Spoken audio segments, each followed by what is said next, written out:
Across decades, some machines didn't just bend the rules, they broke them. Cars that pushed physics, safety, and sanity past the point of no return. They weren't retired, they were banished. Today, we're counting down 15 cars that were banned for being too powerful. Number 15, Hennessey Venom GT, 2011 to 2017.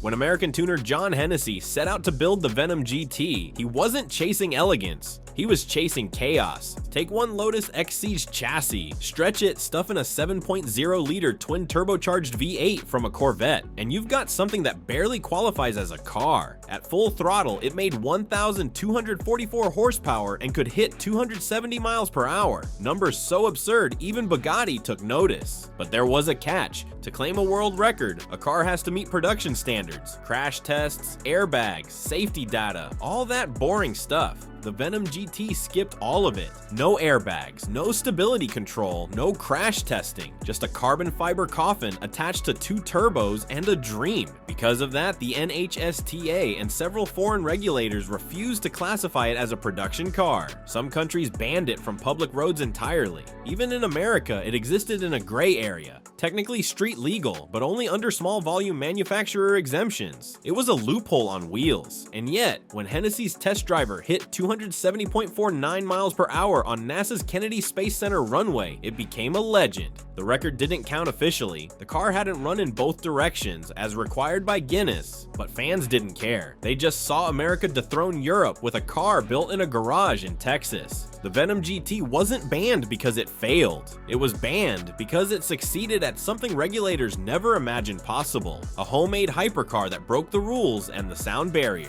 Number 14, Lotus Elise S1, 1996 to 2001. By the mid-1990s, cars were getting fat. Airbags, traction control, crumple zones. Every regulation added another pound, another sensor, another reason to forget what driving felt like.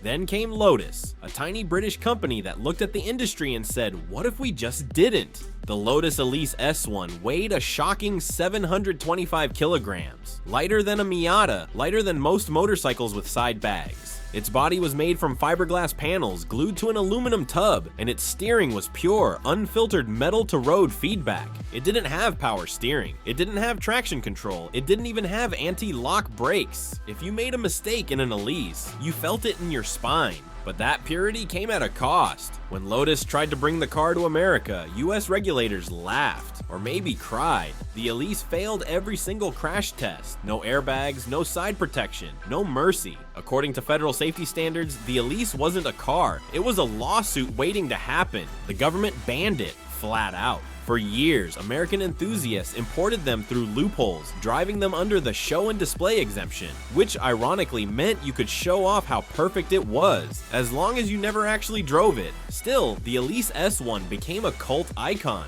proof that simplicity could outperform technology.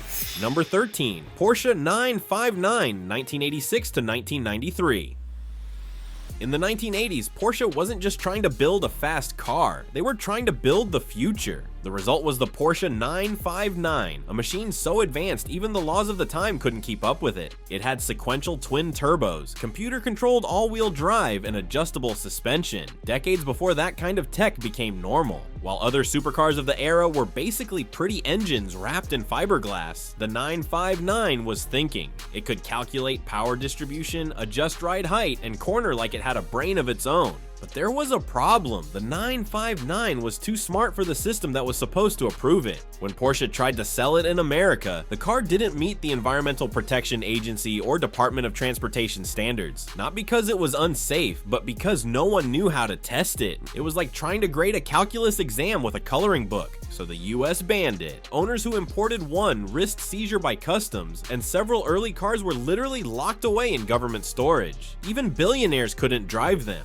including one very frustrated Bill Gates. Gates and a handful of other collectors spent years lobbying for a new import law, and eventually the government caved. The show and display rule was created, allowing rare, historically significant cars to be imported and driven under strict mileage limits. And the first car legalized under that rule? The Porsche 959. Number 12, Shelby Cobra 427, 1965. Carroll Shelby wasn't an engineer, he was a mad scientist with a wrench. In 1965, he took a tiny British sports car, the AC Ace, and decided to shove a 7.0-liter Ford V8 into it. The result was the Shelby Cobra 427, a 500-horsepower missile that weighed less than some modern motorcycles. It was faster than almost anything on the planet, 0 to 60 in under 4 seconds, in an era when most cars were still trying to hit 100 miles per hour. But there was one major problem. The car couldn't handle its own power. Its chassis flexed, its tires disintegrated, and its brakes begged for mercy. Test drivers described it as trying to tame an explosion with a steering wheel. When road authorities tested it in the UK, they refused to issue standard approval. Insurance companies followed, calling it unsafe for public use. Even in America, early owners were warned to avoid full throttle in second gear because it could spin the car like a coin. Shelby didn't care. He just smiled and said, "We're not building grocery getters."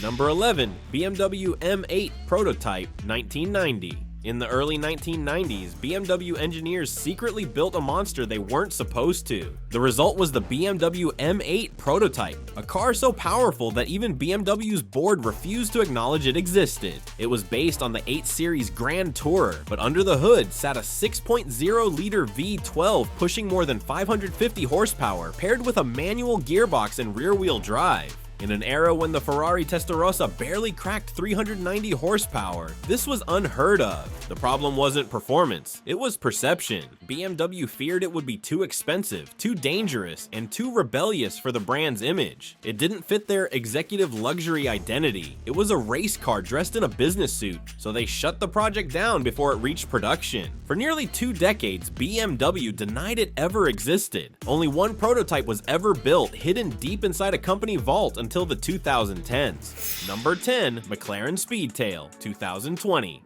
You'd think by 2020 the world would have figured out how to handle fast cars. Then McLaren built the Speedtail and proved that even the future can be illegal. This wasn't a supercar, it was a moving sculpture, 1,035 horsepower, a top speed of 250 miles per hour, and a body so aerodynamic it made the wind nervous. McLaren called it a Hyper GT, a spiritual successor to the legendary F1. It even copied the F1's center driving seat in placing the driver in the middle like a fighter pilot. But that design choice alone made it impossible to pass US safety regulations. No side airbags, no standard mirrors, no compliance with crash test geometry. The government didn't care how futuristic it looked. Rules were rules, so the Speedtail was banned from American roads before it even arrived. Owners could import it only under the show and display exemption, meaning it could be admired, but barely driven. Imagine paying $2 million for a car that's allergic to traffic laws. Number 9, Dodge Challenger SRT Demon, 2018.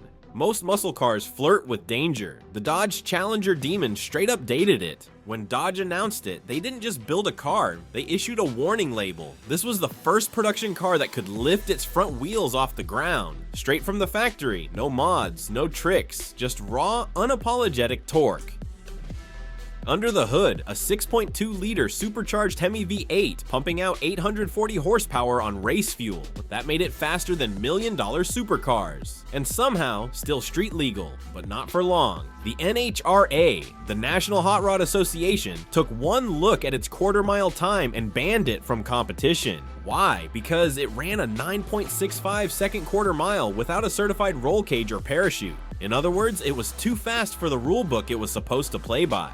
That ban didn't slow Dodge down, it made them heroes. The Demon became a cultural icon overnight, sold out instantly, and terrified insurance companies everywhere. It blurred the line between muscle car and monster, turning every grocery store parking lot into a potential drag strip. Dodge even bragged about the ban, and they didn't market it as the fastest car in the world. They called it the first street legal car banned by the NHRA.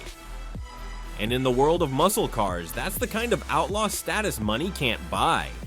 Number 8. Ferrari F50 GT, 1996. When Ferrari builds a race car, it's usually to win. But in 1996, they built one that scared even them. The Ferrari F50 GT was supposed to dominate the FIA GT1 championship, a weapon born from the already insane F50 supercar. It ditched comfort, luxury, and even logic. The V12 was tuned past 750 horsepower, the body stripped to carbon and air, and its acceleration was so violent it made seasoned drivers dizzy. But before it could ever race, Ferrari took one look at the rising competition, the McLaren F1 GTR, Porsche 911 GT1, and quietly pulled the plug. They feared the F50 GT was too extreme to survive endurance racing. Even Ferrari's own engineers called it unmanageable. Only 3 cars were ever built. The rest were scrapped, sealed away like evidence of an experiment gone wrong. Ferrari didn't just ban it from the track, they banned themselves from finishing it. Number 7. Ford RS200 Evolution, 1986. The 1980s were the Wild West of rally racing, a time when engineers tried to see how close they could get to rocket science without a launch pad. And the Ford RS200 Evolution was one of the last and most dangerous products of that era. It was built for Group B rally, the most unhinged motorsport category in history. Mid-engine, all-wheel drive, turbocharged, and wrapped in fiberglass. This thing could hit 60 miles per hour in under 3 seconds. It wasn't just quick, it was uncontrollable. The problem, Group B didn't believe in limits. No power caps, no weight restrictions, just chaos. The RS200 Evolution's 600 plus horsepower made it nearly undrivable on tight gravel stages. After several fatal crashes in other cars, and one catastrophic RS200 accident that killed spectators, the FIA pulled the plug. Group B was banned in 1986 and the RS200 along with it. The Evo version was even more terrifying, tuned to 800 horsepower. Ford built only a handful, and they were too wild for both road and race. Number 6. Mercedes-Benz CLK GTR, 1997 to 1999. Some cars are built for the road. The Mercedes-Benz CLK GTR was built for revenge. In the late 1990s, Mercedes wanted to dominate endurance racing, so they created a weapon. The CLK GTR wasn't designed in a studio, it was assembled in a wind tunnel. Every inch of it screamed race car, from the gigantic rear wing to the mid-mounted 6.9-liter V12 that roared like a thunderstorm at 7,000 RPM. It was built for the FIA GT1 Championship, but to qualify, Mercedes had to build a few road versions for homologation. So they did, but road car might be the biggest lie in automotive history. It had air conditioning, but that didn't make it civilized. It was deafening, stiff, and almost impossible to drive below 50 miles per hour. The clutch was so heavy, owners joked it doubled as leg day. When Mercedes tried to register it in several countries, local regulators laughed. It couldn't pass emissions tests, noise limits, or even basic safety inspections. In the US, it failed crash standards before the first test dummy even sat down. Governments banned it not because it was unsafe, but because it wasn't even pretending to be street legal. Only 25 road-going CLK GTRs were ever built, each costing millions. And yet, most of them spent their lives sitting in climate-controlled garages, barely touched. It wasn't a car for driving, it was a museum exhibit that came with a license plate. The CLK GTR was banned for one simple reason. It was a race car that refused to slow down long enough to follow the rules.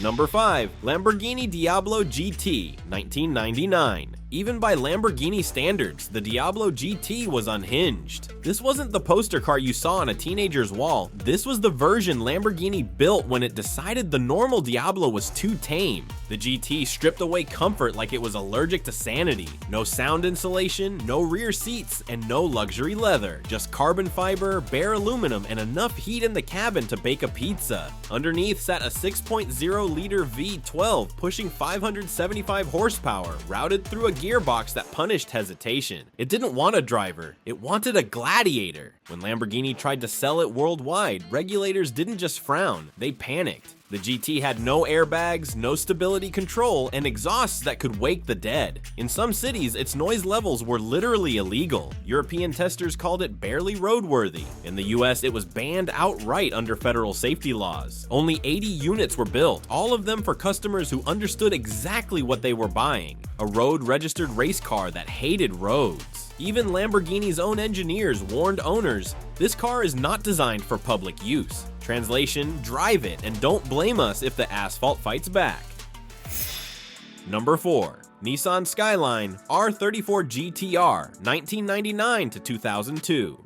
In Japan, it was a legend. In America, it was a myth wrapped in red tape. The Nissan Skyline R34 GTR wasn't banned because it was dangerous. It was banned because it scared the people writing the rules. When Nissan released the R34 in 1999, it was decades ahead of its time. Its RB26 inline-6 engine and a Tessa ETS all-wheel drive system made it as sophisticated as a computer on wheels. With active torque distribution, it could read road conditions and predict traction before you even felt it. It was like the car knew the future, and that was the problem. The US Department of Transportation refused to certify it, not because it failed crash tests, but because it had never been tested at all, and Nissan had no interest in spending millions to meet American regulations. Importing one meant you risk your dream car being seized and crushed by customs, and many were, but of course, that only made it more desirable. Thanks to movies like The Fast and the Furious and the underground tuning scene, the banned R34 became a symbol of forbidden speed. People smuggled them through loopholes, disguising them as older models, or storing them in private collections until they turned 25 years old, the magic number when import bans finally expire. When the first R34s finally became legal in the US, fans didn't just celebrate, they wept. It wasn't just a car anymore. It was proof that legends can outlast laws.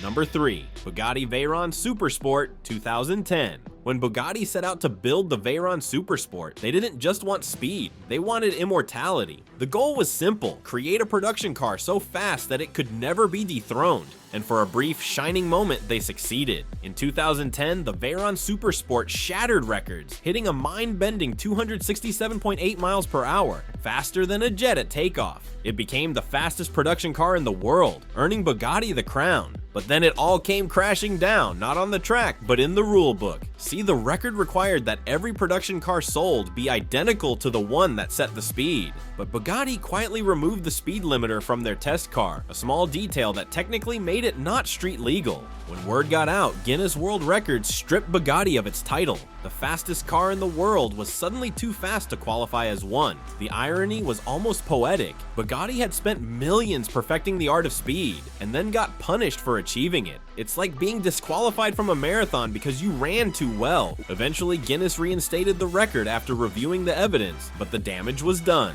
The legend of the banned Bugatti was born. A car so fast it broke not only barriers, but bureaucracy. The Veyron Supersport wasn't banned from roads, it was banned from records. Proof that sometimes even perfection needs a speed limit. Number 2, Koenigsegg Jesko 2021 to present.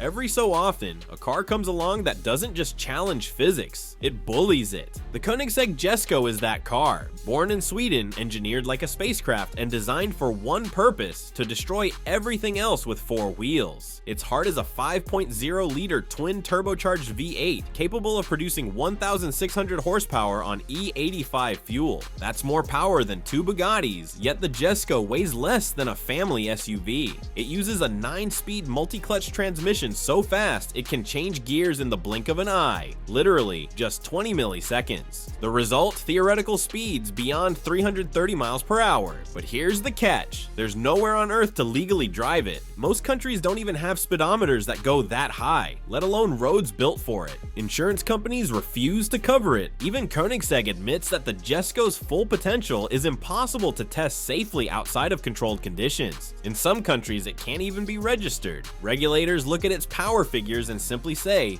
no, because at a certain point the numbers stop sounding like car specs and start sounding like weapons testing. Number 1. TVR Cerbera Speed 12, 1998. Most supercars flirt with danger. The TVR Cerbera Speed 12 married it and then realized it couldn't survive the honeymoon. TVR built the Speed 12 for one reason: to destroy everything else at Le Mans. It was the late 1990s, and British carmaker TVR wanted to prove it could outgun Ferrari, Porsche, even McLaren. So they built a monster, a car so extreme that even today it sounds like an urban legend. At its core was a 7.7-liter V12 engine, created by fusing 2 of TVR's race-spec straight 6s together. The result? An unholy roar of nearly 1,000 horsepower in a car that weighed less than a family hatchback. It didn't have traction control, or stability control, or anything remotely resembling sanity. When TVR's own test driver took it out for evaluation, he came back pale and silent. His words to the engineers were simple: this car should never be allowed on the road. And for once, the company listened. TVR canceled production before a single customer could take delivery. Only one prototype survived, now locked away in private hands like a relic from a parallel universe.